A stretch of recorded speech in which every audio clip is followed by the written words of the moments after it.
Welcome to the Executive Protection and Secure Transportation Podcast. The podcast is provided by the International Security Driver Association, where every week we share secure transportation and executive protection headlines, news, trends, and educational content for today's practitioners. Hello, and welcome to episode 202 of the EPST podcast. I'm your host, Larry Snow, the International Security Driver Association President. In today's episode, we have three news stories to share.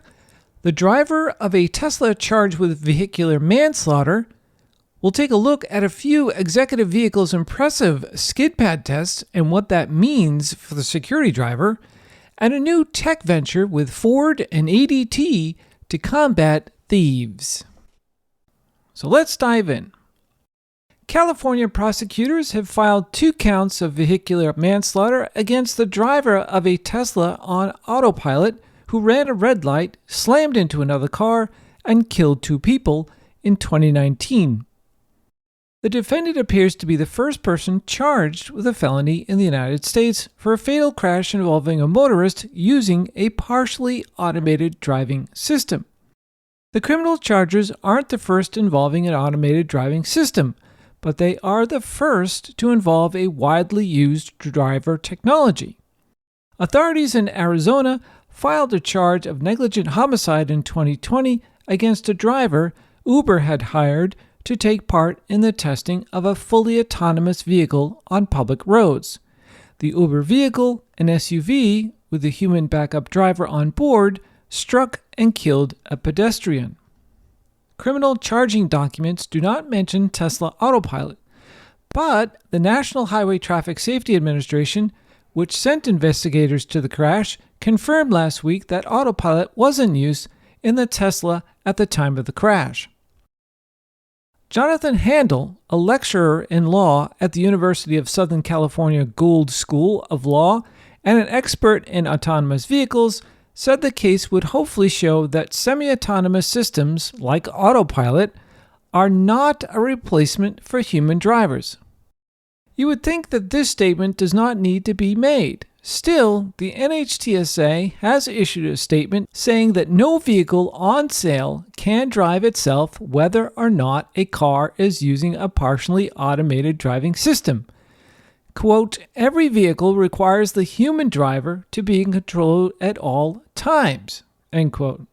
The NHTSA added that all state laws hold human drivers responsible for the operation of their vehicles. Though automated systems can help drivers avoid crashes, the technology must be used responsibly. Over the past few years, we have been writing and preaching about terms such as autopilot and hands-free driving. We have a previous podcast episode and article covering the quote-unquote human driver. You can find links to both in our show notes for this episode. Here's an excerpt from the article. In all our 48 years in the profession, we would have never thought or considered that an automotive engineering community would be required to define how humans and computers interact while driving a vehicle. A human interacting with the vehicle computers, specifically the advanced driver assistance systems, is called the human driving task. We suggest that all professional security drivers and secure transportation providers read the section in the article titled The Human Driving and Dynamic Driving Tasks in relation to autonomous driving. What you can take away from all of this is that if you're using hands-free driving or autopilot and are involved in a fatal collision, saying the car did it, not me, it could get you sued or worse. This might be the first time felony charges have been brought after a fatal crash involving autopilot or other self-driving technology, but we are confident it won't be the last. All you need to do is watch TV commercials selling the idea that no hands on the wheel is a benefit. These ads showing drivers removing their hands from the steering wheel are irresponsible. As a recent article pointed out, quote, unless and until safe driving systems become as safe as elevators, a word to the wise is, drive as if your life depends on it, because your life and that of other drivers on the road with you is in your hands, not the tender ministrations of some machine. Guide yourselves accordingly." End quote. Keep in mind, as a professional security driver or secure transportation provider, you are paid to drive the vehicle. This lawsuit will have a far-reaching effect on the profession. We have seen posts on social media suggesting that a security driver should disable some advanced driver assistance systems functions. But before you decide to remove the ADAS functionality, use caution. In light of this case, it can be problematic. If you have an accident that could have been prevented by the ADAS that was disabled, and there was an injury or worse to another party, you could be looking at criminal charges. Automotive algorithms are designed to keep the average driver safe, and data indicates that it is working. But history has shown that you cannot write an algorithm that eliminates stupidity. Like the Chevy Silverado ad that shows a driver taking their hands off the steering wheel as they are clapping to the music. As crazy as this may sound, no law requires a driver to have two hands on the steering wheel. But because it is not illegal does not make it safe. The same with video recording hands-free while driving. It may not be illegal, but it is dangerous. Some professionals might say that this is not a problem within the security profession. But the following is for no purpose other than to prevent a life-altering tragedy. Some practitioners use a moving vehicle as a classroom or as a method of marketing their training or services. They post a video of themselves talking into a camera mounted somewhere in the vehicle. At times, to make his point, he takes his hands off the steering wheel and turns his head to look directly at the camera. Now, we posted an article on this topic, and we'll have that in the show notes. Keep in mind that as a professional driver, you are being paid to drive the car, but you cannot avoid the vehicle's algorithms. As a professional security driver, you must understand and train to work with the algorithm. Our next topic is taking a look at the impressive Skidpad tests of executive vehicles. We noted with interest a recent article in Car and Driver magazine concerning the 2022 Mercedes-Benz S500. Along with many of its other attributes, the S500 managed to navigate the Skidpad test at 0.92 Gs. The Skidpad test is driving in a circle with a known radius and increasing the speed until the driver cannot keep the car on the radius. Then, they take the miles per hour number and apply it to a relatively simple equation that determines the vehicle cornering power measured in Gs, which is lateral acceleration. The S500 is not the only executive vehicle with an impressive Skidpad number. Here are the numbers for some other executive vehicles. The Audi A8, 0.93 Gs. The BMW gets 0.88 Gs. The Bentley Flying Spur is an amazing 0.98 Gs. And the Cadillac CT5 is 0.93 Gs. We're mentioning the high cornering power of these vehicles to point out that not too long ago, an executive vehicle that had this level of handling capability was unheard of. Skidpad numbers in the 0.9 Gs were reserved for sports cars back then. Here's some history on this Car of the Year award topic. Many years ago, the Scotty School, through the website securitydriver.com, looked at executive vehicles and would develop the Executive Car of the Year award, or the ECODY for short. In fact, we had two awards, the Domestic Executive Car of the Year, the DCODY, and the Foreign Executive Car of the Year, the FECODY. Years back, we would not find a U.S. company driving a foreign car. Back then, it was our opinion that the vehicles selected were the best available for the environment they drove through.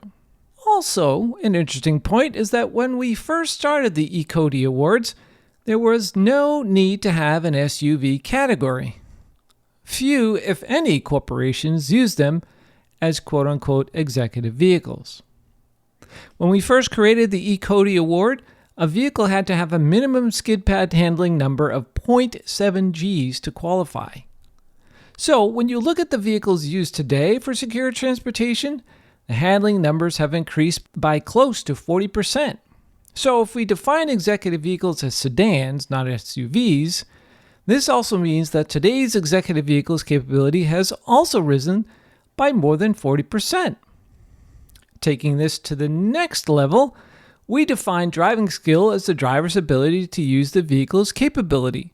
If the vehicle's capability has gone up by 40%, the modern security driver has that much more vehicle capability to get themselves out of a problem.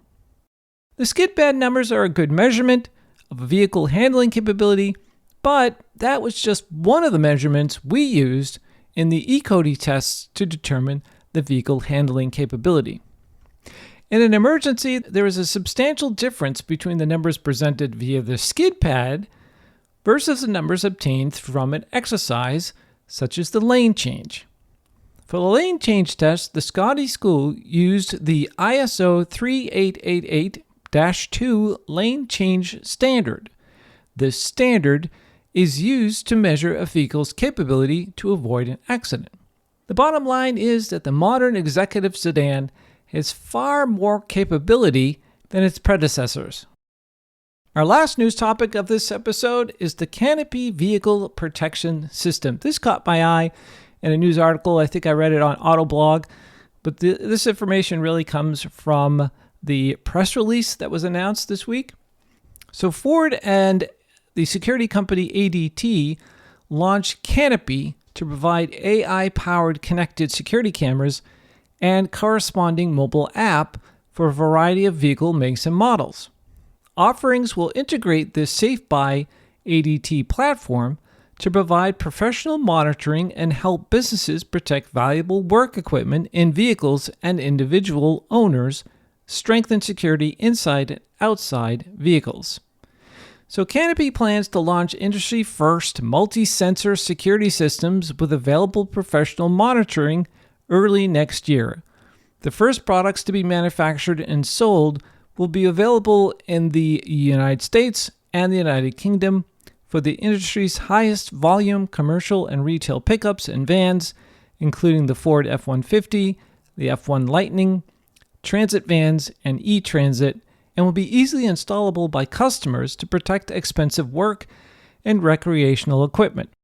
The FBI estimates that stolen work equipment cost more than $7.4 billion in 2020 in the United States, and theft of valuable work equipment is believed to be underestimated in stolen vehicle reports. Small business owners face even greater opportunity costs with a deferral or loss of jobs while replacing stolen items. Thieves have been more active during the pandemic, and no business owners store valuable equipment in vehicles, often hauling more than $50,000 of gear. So how it works: Canopy's first smart vehicle security system accessory offering will make use of acoustic sensors for vans, onboard cameras, radar, LTE, and GPS. The initial product will have a camera that can be mounted in either a van's cargo area or on a pickup facing the bed. The platform will use AI technology to identify and report credible threats while reducing false alarm signals. Customers will be connected to the system via the Canopy app to live stream video from the vehicle, get notified of suspicious activity, or review past events. The system will trigger a smartphone alert of any indicators of potential criminal activity, such as breaking glass, metal cutting, or suspicious motion or sound near the vehicle. Customers can warn potential thieves that they are being monitored by speaking through the smartphone app, enabled by a two-way audio feature that will be available next year. The system's AI is designed to distinguish true threats from benign acts, such as a cat jumping into a pickup bed or construction sounds near a vehicle, before alerting the owner or ADT monitoring agents of potential theft. The system will alert ADT monitoring professionals if it detects a person loitering around or even breaching the vehicle. So ADT monitoring agents can then contact the customers, the fleet managers, or police to take additional measures to help prevent the theft. In future updates, credible threats will trigger additional responses, including audible alerts, programmable voice recordings, and a two-way audio. The Canopy products will be sold through vehicle dealerships, major retailers, and online. Ford Pro will be an important launch partner delivering these solutions to commercial and government customers of all sizes. And we'll have a link to the Canopy website in the show notes. So that'll do it for me this week. Thanks so much for listening to this episode. If you haven't done so already, be sure to subscribe to the podcast from your favorite podcast app so you won't miss future episodes. Also, if you're enjoying these podcasts and you've been listening for a while, we would really appreciate a review. A podcast review helps us reach more people and provides us with feedback to improve the show.